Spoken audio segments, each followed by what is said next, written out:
Nous avons une question de Remos Ra. Bonjour.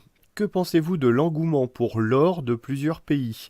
En France, une campagne régulière de pub propose aux particuliers de racheter l'or qu'ils ont, par exemple. Cela présagerait-il de quelque chose?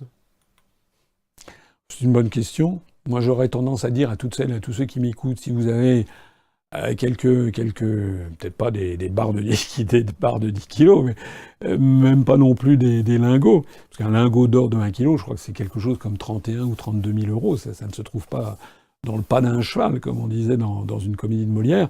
Mais si vous avez quelques Napoléons, des pièces de 20 francs or, des choses comme ça, moi je dis, gardez-les. D'ailleurs, les Français sont un des peuples qui thésaurisent le plus de métal précieux, de métal jaune, de l'or. C'est connu depuis. Nous sommes une vieille civilisation paysanne. Donc, les Français traditionnellement possèdent beaucoup d'or, de même que les Indiens. Donc, c'est plutôt une bonne chose. Une mauvaise chose, c'est ce qu'a fait Nicolas Sarkozy, donc quand il était président, qui a vendu, je crois quand même quelque chose de très important, quelque chose comme 15 à 20% de l'or détenu par les Français, par la Banque de France. Il les a vendus au plus bas, dans des conditions qui, à mon avis, mériteraient que l'on fasse une enquête parlementaire.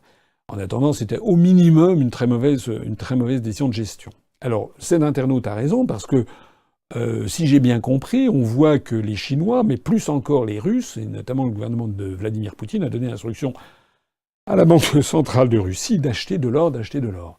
S'il y a des États, et non des moindres, et pas des plus stupidement dirigés, parce que je considère que le président Xi Jinping en Chine et le président Vladimir Poutine en Russie sont des calibres en matière d'intellect, de gestion de leur propre pays pour l'intérêt de leur peuple, ça n'a rien à voir avec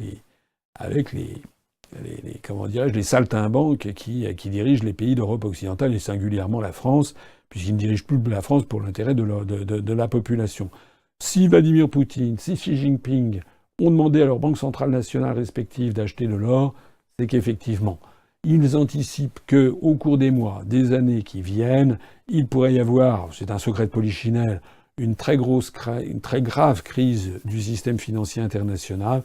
Dans ce genre de situation, c'est ce que John Maynard Keynes, le grand économiste britannique du milieu du XXe siècle, appelait la relique barbare. La relique barbare, il y a des pays qui seront bien contents d'avoir un matelas d'or si d'aventure tout le système financier international s'effondrait.